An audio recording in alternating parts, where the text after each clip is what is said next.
this thing flies. Oh my God. How's it going, guys? Today I'm going to show you exactly what it's like to drive the all-new Ferrari F8 Tributo from a first-person point of view.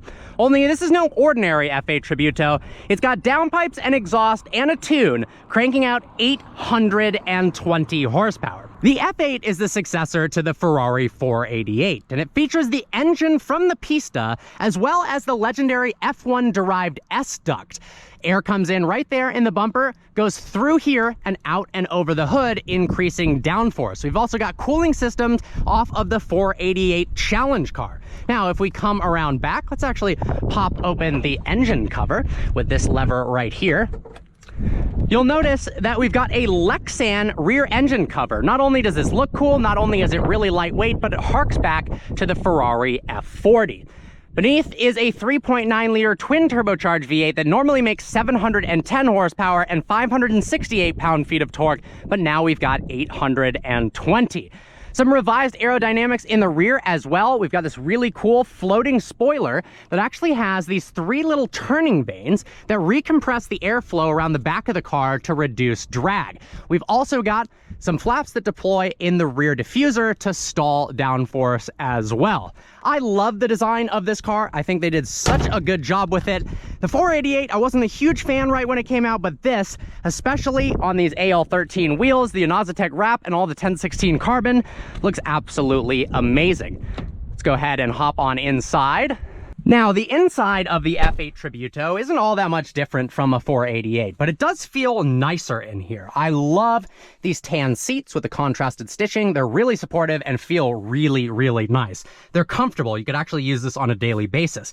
Now, there are some slight differences. We'll go ahead and turn the car on because it's 105 degrees out. There's some slight differences in the interior from the 488. Now we have an optional, this car doesn't have it, passenger display that can show you the RPMs, the miles per hour, and also control media and navigation. We've got new, cool, rounded air vents. And the steering wheel itself is actually smaller in diameter than before. It feels great in your hands, apparently allows for more precision driving, but it also allows larger occupants to have more knee room. So if you're 6'4", you could actually drive this car. Climate control vents look pretty standard. They haven't changed much from the 458. Little display here. Camera system, I will say the backup camera in this car, click reverse here, is absolutely atrocious. I mean, you basically can't see anything. Automatic mode, if you click this again, it'll go ahead and put the car into manual mode. And PS down here for power start, that is your launch control. Now we've got a ton of controls on the steering wheel itself. This is the Manatino dial where you can switch from wet to sport to race to CT off, ESC off for full traction control off. You hold that and it'll tell you ESC off. We're gonna put it back into race mode. If the road is bumpy, you click this button here, it puts it in bumpy road mode. It's even got a little image of a gray F8 Tributo. That's random since this car was originally red, but that's pretty cool. Turning indicators on the steering wheel itself and paddles mounted behind the steering wheel. To put the car in drive, you just pull the right paddle, it gets it out of park, and out onto the road we go.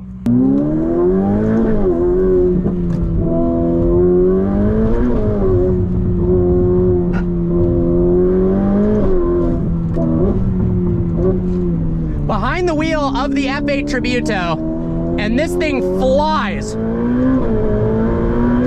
Oh my God!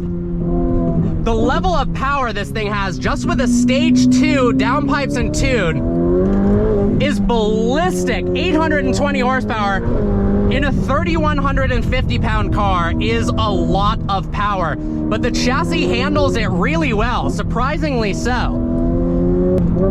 Not quite as much feedback in the steering wheel as something like a Pista or a 458 Speciale, but it's still got nice levels of communication, and the suspension rides over bumps so well. It's got this mix of track suspension, but also compliant road suspension at the same time. It's more comfortable than something like a GT2 RS, but it's less comfortable and more track-oriented than something like a McLaren 720S, which I love. The brake feel is really nice and linear. It gives you tons of confidence, especially for a car that's this fast. The balance is phenomenal in the suspension, and oh my God. Now, the 488 and the F8 get kind of a bad rap for being twin turbo in the sense that they don't have that absolutely insane soundtrack like the 4.5/8 Speciale did. However, with downpipes and a tune, this car sounds absolutely outrageous. I honestly think it sounds amazing, and it's got this high-pitched wail at higher RPMs that you wouldn't traditionally expect from a twin-turbocharged V8 car. Now, we're on bumpy roads right now, so we'll click that bumpy road mode, and honestly, the suspension is impressively compliant. You could honestly daily drive this car if you truly wanted to, which is kind of crazy to say, but you've got plenty of storage space in the front trunk because this car is rear-wheel drive. You don't have the all-wheel drive drivetrain components to take up front storage space. And you've also got tons of space in the cabin. It feels so open and airy in here. You could be 6'3", 6'4", and drive this car no problem at all. It really, really is a phenomenal everyday supercar that doesn't have that almost too refined level of comfort that something like the 720S has. That car almost goes too far where it's not quite as exciting. In a straight line, the 720S is ballistic, but around corners, it doesn't give you that level of engagement like something like the F8 Tributo does. Ferrari did such a good job with this car. You've also got tremendous amount of visibility, a surprising amount in this vehicle. Over your shoulder, not much amount of actual blind spots, and you can see so much out of that rear view mirror and that Lexan engine bay cover. I was talking about in the review that I think because of the Lexan, it's less reflective than glass, and you can actually see out the rear a lot better, and there's no reflection like there would be with a glass engine bay cover. All right, for this next bit, I'm gonna stop talking and let you listen to the beautiful F8 Tributo's V8 engine.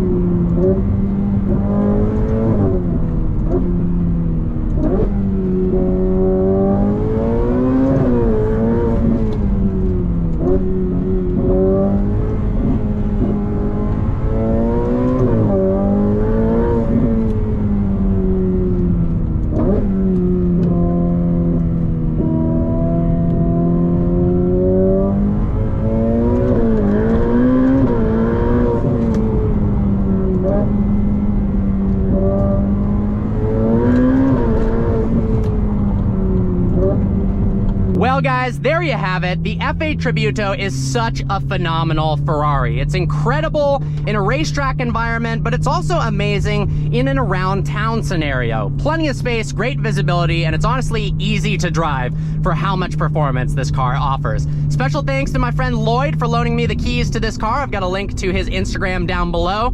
I hope you guys enjoyed today's video. Like always, please browse the channel and subscribe. I look forward to seeing you next video.